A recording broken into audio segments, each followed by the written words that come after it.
part of the Press Play Podcast Network.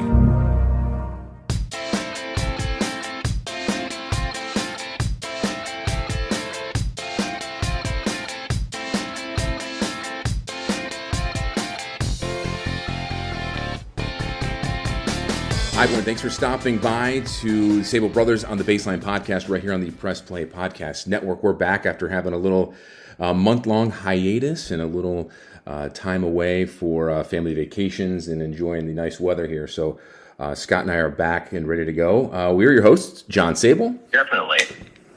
And I'm Scott Sabol. Thanks for joining us, guys. Last time we were on the pod, we had Travis Fryman on, former Indian slugger and current Guardians advisor. We're going to talk some football today, and we're going to talk college football. And joining us today is the godfather of college football predictions. He's pretty much mastered the art of college football prognostication, if you will. And if you follow the sport, you likely know his name. You've seen his college football magazine on newsstands for decades. Our guest is sports researcher and writer of the world-famous Phil Steele's College Football Preview magazine. The 2023 edition is out now. We welcome Cleveland native and resident Phil Steele to the Sabol Brothers on the Baseline Podcast. Thanks for coming on, Phil. Hey, a real pleasure being on with you guys. You know, over the course of the summer, I usually do about 250 of these radio shows. I think this is the first one I've done in Cleveland all year, my hometown. How about that? You know, it's interesting, Phil, because, you know, Cleveland is such a professional sports town with the Browns and the Guardians and the Cavs. But, I mean, high school football is huge here. College football is massive with Ohio State just down the road and some MAC schools here too. But I think in general, people haven't clicked over to the college football scene just yet. Yeah, there are plenty of college football fans in Cleveland. It's just unusual that haven't really done a lot of shows in Cleveland this year. But I'm sure it'll be happening once we get into August. You're probably right. And you know, there's a lot of the MAC. I love the MAC, and we get the same amount of coverage in the magazine of the MAC teams, 2 full pages. Everything you need to know about them as we do on the teams like Ohio State and Alabama. Yeah, I think, what is this, your 29th year of this magazine? Is that right? Yeah, I started young, but it is the 29th year. 1995 was the first one, and you know, this year I talked to 123 of the 133 head coaches. Each call took about an hour apiece, and that's in the third right-through process. It takes 7 months to put this magazine together. We start the Sunday after Thanksgiving, and it goes all the way through June 7th. And we had to move it back because of the portal. All the coaches have my number. I said, hey, you sign a player before June 7th, text me, call me on June 6th, day before the magazine goes to press. I'm getting texts from coaches. We're changing lineups.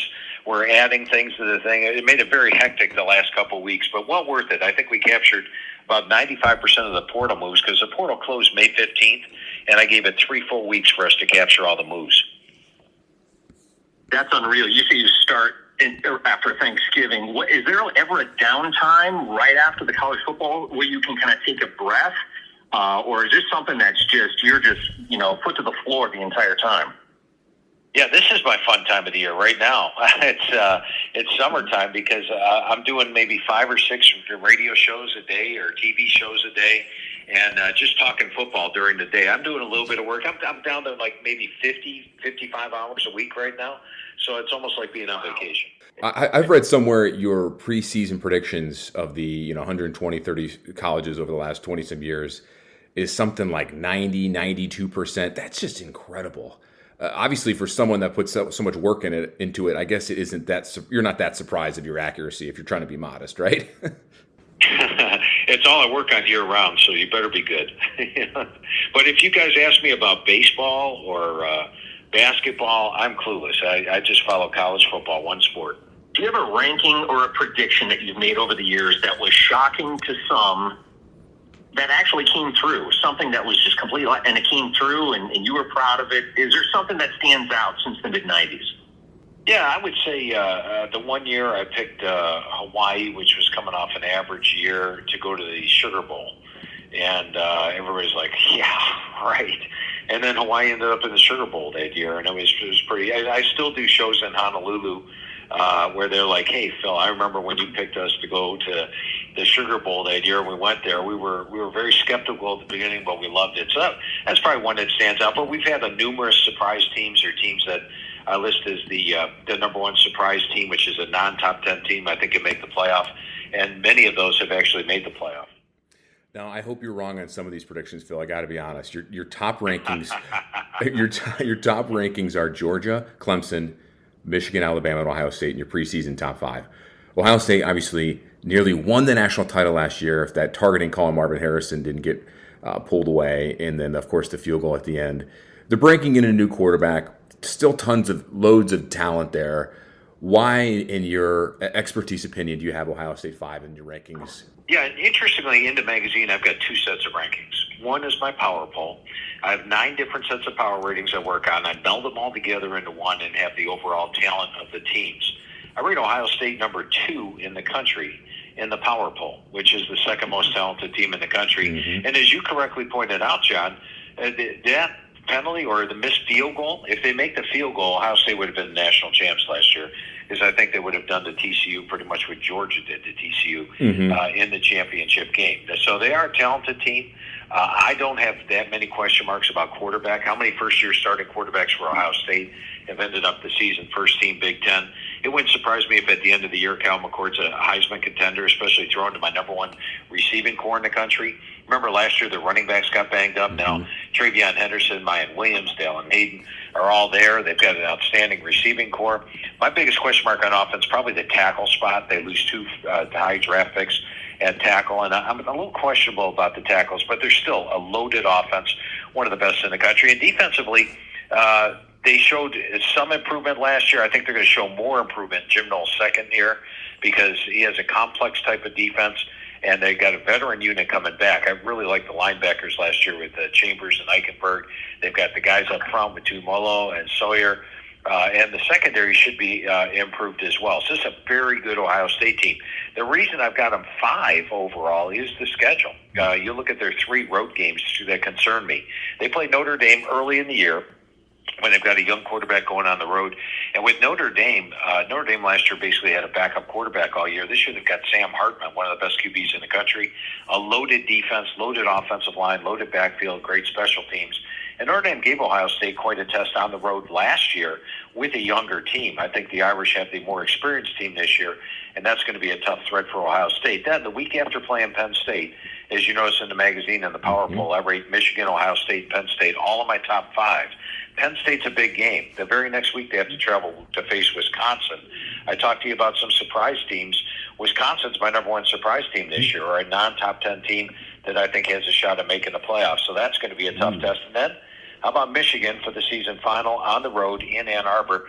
And the Wolverines have won the last 2. And this is probably Jim Harbaugh's best team. Well, it is Jim Harbaugh's best team that he's put on the field in his 9 years.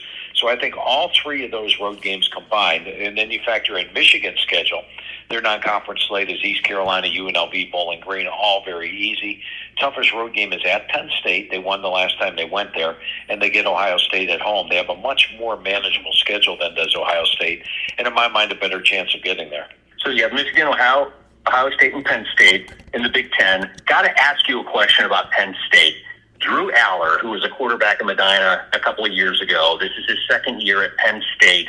Where do you see him fitting in? Is he going to start? How do you see him fitting into the offense? Yeah, and Coach Franklin's saying the job's up for the air, but he's going to start. He's your starting quarterback. Yeah. He's a prototypical pro-style quarterback. He's big. He's strong. He can make all the throws. And he's actually more mobile than you would think. He's not just a pocket passer. He can't run. He's got good vision. He understands the game.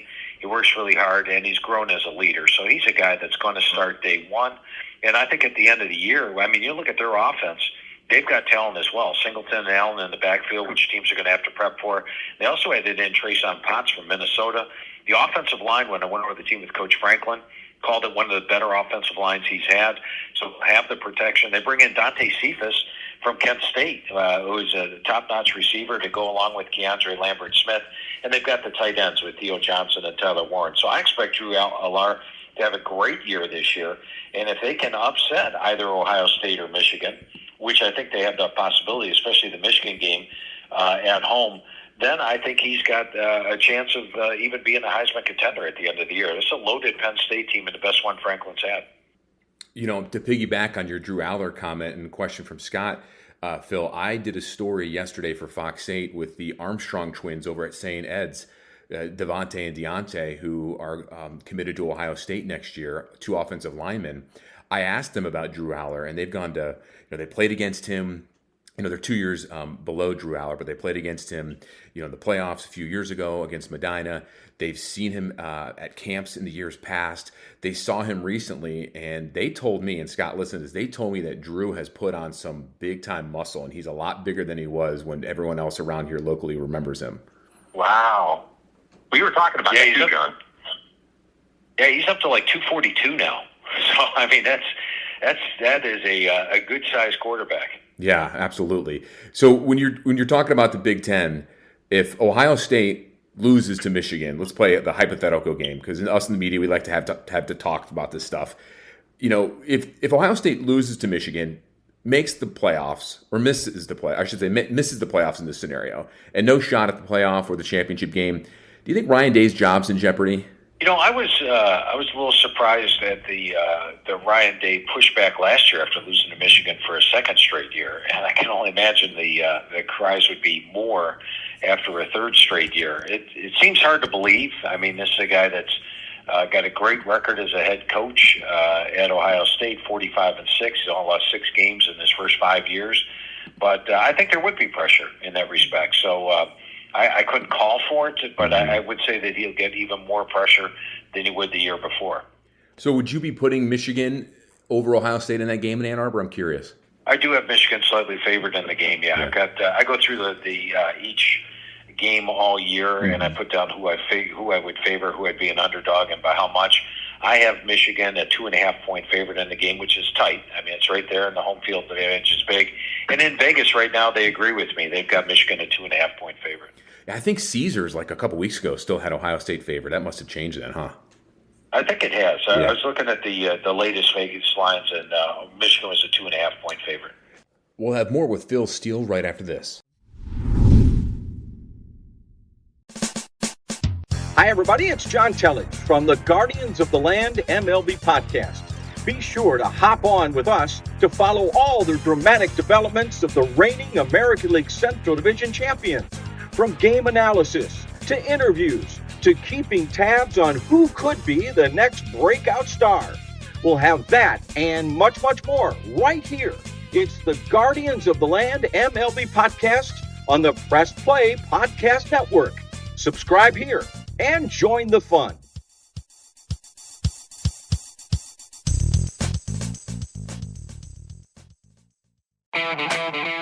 The R&R podcast going to be rocking and rolling with you because football season is underway. College, Ohio State, the Power Fives, the MAC, the Browns. Michael Regai, are you ready to rock and roll with some football? Kenny, I've been ready. This is our time of year. This is what R&R is all about. We're going to be with you every week. Kenny just said it. Browns, NFL, Ohio State centric. So you got to stay with us all fall and winter long here on R&R. That's right. The Regai and Rhoda podcast coming to you here on the Press Play Podcast Network. Subscribe now and don't miss a show.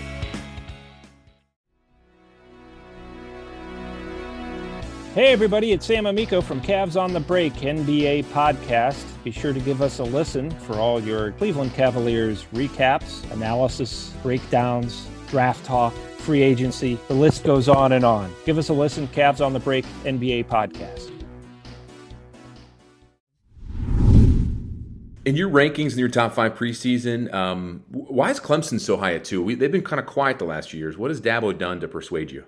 Well, first of all, when I talked to Coach Sweeney this year and was going over the team with him, remember the 2018 defensive line, loaded with the first-round draft picks? Everybody was a star in that unit, and it was regarded as one of the best in college football. Well, Coach Sweeney told me that this year's group doesn't have the star power of 2018, but that this group is actually deeper in talent and experience. And I agree. I mean, they got a guy in the spring, Peter Woods, a true freshman, one of the top recruits coming out of high school, dominant in the spring. And I couldn't find a starting spot for him. They've got Xavier Thomas. They've got Arroyo. They've got Davis. They've got Maskell. They got Williams. They got Page. They're just very deep, 3 deep, and very talented guys. You're going to see a lot of draft picks coming off this unit. They're loaded. You look at their linebackers, they've got Carter and Trotter are both back, one of the better linebacking combos in the country. Offensively, I think Cade Klubnik steps in and lives up to his PS number 1 or number 1 rated quarterback at a high school level. They added in Garrett Riley, who was the offense coordinator for TCU last year, did a heck of a job there. He comes in. They've got Shipley and Maffa at running back. Their offensive line's practically intact, more veteran unit, and the receiving corps is improved as well. And then, unlike Ohio State, when you look at Clemson's schedule this year, their road games are all very winnable. The toughest one might be at Miami, but that's a team they really dominated last year. The toughest 2 games are Florida State and Notre Dame, and they get them both at home. They've lost a grand total of 1 home game the last 6 years. So I think they take care of business in Death Valley. I have them favored in all 12 games this year, and that's why they're only number 6 in my power poll, which is the overall talent. But I got them number 2 in the country because I think with Dabo, those playoffs, they get there undefeated, then they've got a chance of making some noise in the playoff. Okay, Bill, how about predictions for the college football playoff, national championship, Heisman? We talked about a few names already for Heisman, but names, teams that stand out. Yeah, well, first of all, the 4 teams that I have making a playoff this year, not really going out on the limb with Georgia. Georgia has actually got a better defense than last year. I mean, last year when I went over the team at the coaches, they had lost 9 draft picks last year. There was questions experience-wise how they were going to be. This year, no such questions. They only lose 5 draft picks, which is a lot, but they rotate a lot of players. They go 3 deep, and there's no questions experience-wise on defense. Offensively, they have a new quarterback, but Carson Beck's been in the system for 4 years. They have my number 1 rated offensive line. They added in Mississippi State's top receiver. They added in Missouri's top receiver to go along with Brock Bowers, the John Mackey Award winner, Oscar Delpa, tight end. So they're loaded. They're going to actually be a double-digit favorite in every single game this year, with the exception of maybe Tennessee on November the 18th, where they might only be a touchdown favorite. And then another team I have making the playoff, and this is one where on paper I wouldn't normally put them there. It's Alabama. Alabama's only number 127 on my experience chart, one of the least experienced teams in the country, 5 starters back on offense, 5 on defense. They don't even know who their quarterback's going to be. Is it going to be Tyler Buckner, Jalen Milroe, Ty Simpson? A lot of big question marks there. But there's this guy, Nick Saban, that's walking the sidelines. He's brought in the recruiting classes each and every year. And you go back and look at when he's been preseason number 1, like they've been the last 2 years, he's only won 1 national title. But make him not preseason number 1. Say his program's in a rebuilding stage, like 2020 when they entered season number 3. Guess what? They went 13-0 and won the national title. They get Texas at home. They get LSU at home. Probably the toughest game on their schedule is at Texas A&M. That's a really tricky one. I've got A&M, my number 1 most improved team in the country. But I think Nick Saban somehow, some way, cobbles his way back into the playoff. And then do you want to play Alabama in a playoff game with Nick Saban on the other sidelines? That would make it pretty tough. And then so I've got Michigan, Georgia, Alabama, and Clemson as my playoff teams this year. Number 1 most improved team is Texas A&M. And watch out for Jimbo Fisher's squad, because Texas A&M was 5-7 last year, as you recall. However, when I went over the team with Coach Fisher last year, a lot of the positions we talked about, like offensive line, he'd say, Phil, we're going to have one of the best offensive lines in the country next year, because they were only number 124 in my experience chart, one of the least experienced teams in the country. Well, this year, they're number 14. And while they were 5-7 last year with that inexperienced squad, and this year have 10 starters back on offense, 10 on defense, keep in mind that they beat LSU last year, 38-23. And against Bama on the road, they're at the 2-yard line at the end of the game, down by 4 points, thrown in the end zone with the chance to win that game. They could have beat both Alabama and LSU. You know, they've recruited on the level of Alabama, LSU, and Ohio State the last few years. I think A&M's flying way under the radar. Bobby Petrino's their new offensive coordinator, and I think they're going to have a great season this year, a much improved year. And then for the Heisman, the one thing I'll be betting on this year is if it was Caleb Williams or the field, I'll take the field. And one of the reasons that we have not had a repeat winner in the Heisman Trophy since the only one's been Archie Griffin would be the fact that not only is Caleb Williams competing against every other player in the country, he's competing against himself. And last year he threw for 4,500 yards, hit 67% of his passes, had 42 touchdowns, and 5 interceptions. Now, if those numbers are anything less than that, people will say he had a down year, even though he could have a phenomenal year, just not what he did last season. So I think that the players would be the main competition. Might be a guy like the Pac-12 is loaded with Michael Penix, Bo Nix, Joe Milton from Tennessee, J.J. McCarthy from Michigan. As mentioned, you can throw Kyle McCord for Ohio State in there. My 2 long shots I like the best are Sam Hartman and Notre Dame. He's at about 18-1 right now. I think Sam Hartman's got a really good supporting cast. He's one of the better quarterbacks in the country. And then Carson Beck of Georgia, because if you're the number one quarterback for the number one team and your team's beating everybody and you're putting up good stats, you got a really good chance to win the Heisman. Those would be probably my 2 dark horse candidates to win the Heisman this year.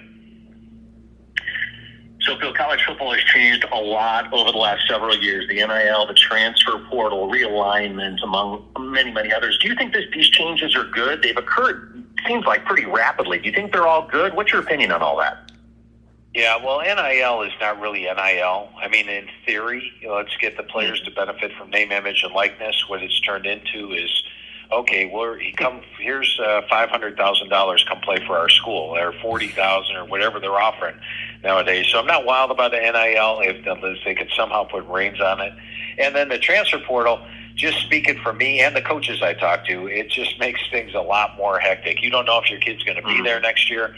And in my case, we used to go to the press in May for the magazine, and now we go to the press June 7th because we have to capture all the transfer portal moves. We're making changes June 6th, players landing and things like that. So the transfer portal's made it tougher for me and for the head coaches. But you've got to adapt in this world, and so that's what we're doing. We're adapting much like the college head coaches are.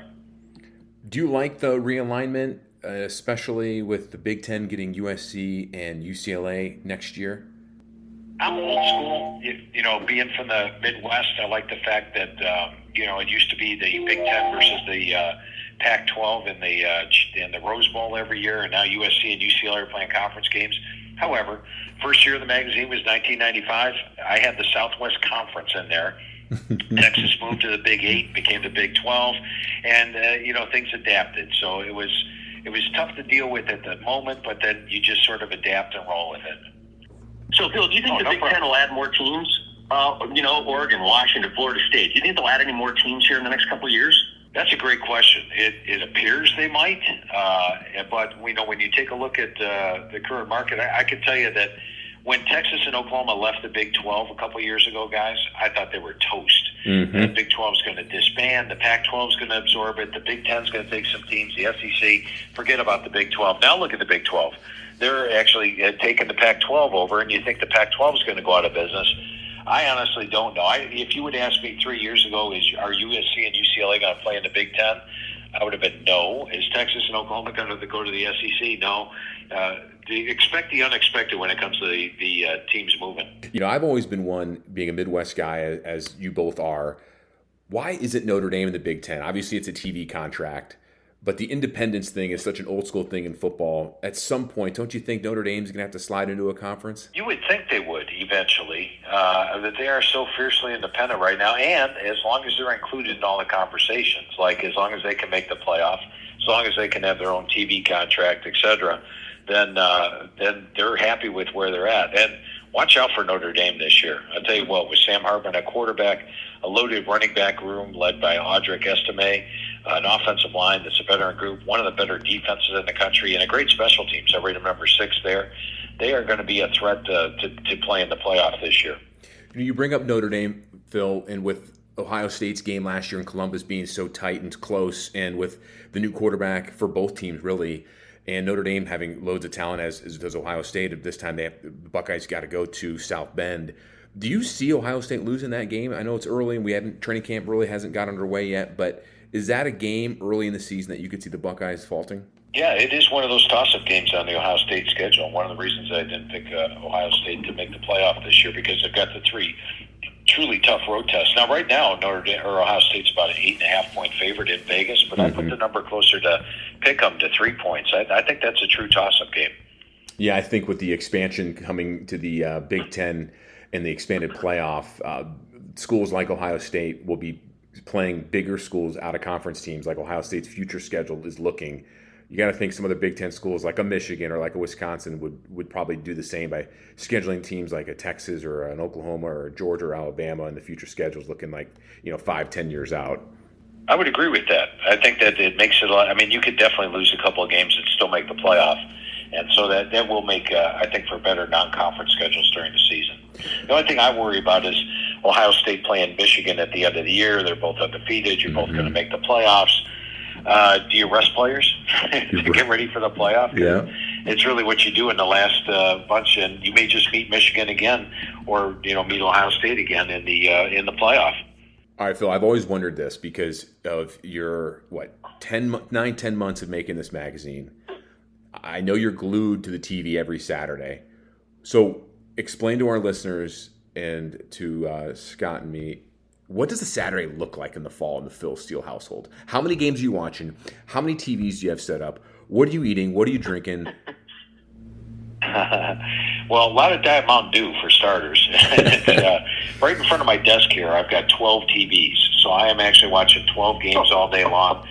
Do not come into the office and interrupt me because I am focused. And the good thing is, if you're watching the 12 games, there's usually only 2 or 3 plays going on at a time. And while I might not be able to go to the grocery store and get out of there paying at the cash register and all that stuff, I can actually absorb 12 games at a time and keep track of what's going on in them. But you have to be fully focused. Diet Mountain Dew is the main source that I have during that Saturday. At 3 o'clock in the morning when that damn Hawaii game ends. Pac-12 after dark. So you're the king of multitasking then. Yes, I would put it at that. Yes, I can definitely tell you if you walked in the office at the halftime, let's say, and if the games were all ending at the same time at halftime at the same time, and said what happened in that game, I could pretty much go play-by-play with you, or drive-by-drive with you at least. All right, Phil, being a Cleveland native, did you have a college team you rooted for growing up? Yeah, growing up, I was an Ohio State fan, no doubt about it. Okay. Rooted for the Buckeyes, lived and died, and Woody Hayes, huge fan of the Buckeyes with Woody Hayes. Now I do have a favorite team every year. There's no doubt about it. My favorite team is whoever I pick higher than everybody else. So this year, my number 1 surprise team is Wisconsin. My number 2 surprise team is Texas A&M.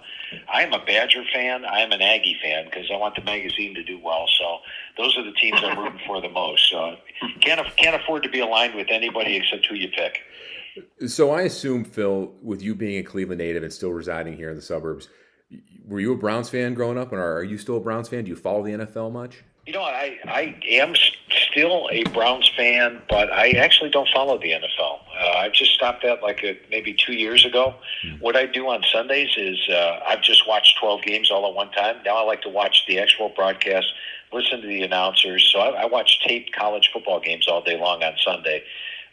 Maybe if the Browns are getting towards the playoffs again, I may come back and start watching the NFL as far as the Browns go, but I'll wait until then. With all your TV set up and your Saturdays consumed in the fall, how has your wife been able to okay this over the last 30-some years? Yeah, that's the amazing thing, and it's I guess you live in a nice place. Let's just put it that way. So it's new coming in what the situation was. Wow. Phil, this has been a pleasure. I mean, the amount of information you gave us in our, how long have we been talking here? Maybe 30 minutes or so has been unreal. The density of the information, it's just unreal. I mean, John, I can't remember a guest or anybody I've talked to in a long time who's been able to give us that much information in that short a period of time. Yeah, you can tell, Scott and Phil, this is coming right off of your head. You're not reading anything. You're just spitting out, stats or players that, from smaller schools, big schools that maybe people haven't heard of. It just goes to the depth of your research and your skill set, Phil. I really appreciate that, guys. Well, once again, it's all I work on all year long. So you take me outside of the college football world, and then you wouldn't be as impressed.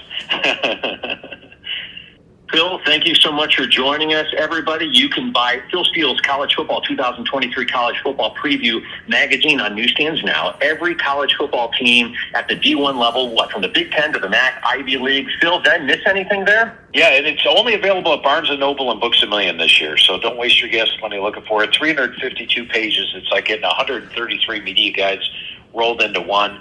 Barnes & Noble, Books A Million are your two exclusive dealers this year. Or you can go to philsteele.com and get the magazine as well. Awesome. And you can also follow Phil on Twitter at PhilSteele042. Phil Steele, Phil, it's been a pleasure. Thank you so much for joining us. And we're so proud that you were the very first, we're the very first Cleveland media outlet to interview you this young football season. Yeah, it was a lot of fun. We should do this more often, guys, because I had a heck of a lot of fun talking to you guys today.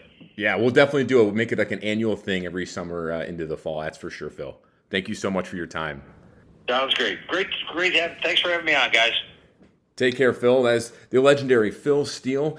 Again, go check out his College Football Preview magazine on newsstands now, Barnes & Noble. You can, again, download the digital copy there on philsteele.com. Well, Scott, that was a wealth of knowledge right there in such a short amount of time. It really was. I mean, like you said, the fact that he could rattle this stuff off the top of his head and not miss a beat was impressive. Extremely impressive. Of course, you can follow all of our... Boy, John, I'm kind of out of practice because we haven't done a podcast in a little while, but you can follow us on Press Play Podcast. You can follow me on Twitter, Scott Sabol, FOX8. Yeah, you can follow the pod at Sabol Brothers on Twitter. Like and subscribe on Spotify and Apple. Follow yours truly at John_Sabol. Have a great day, everybody. We'll talk to you soon.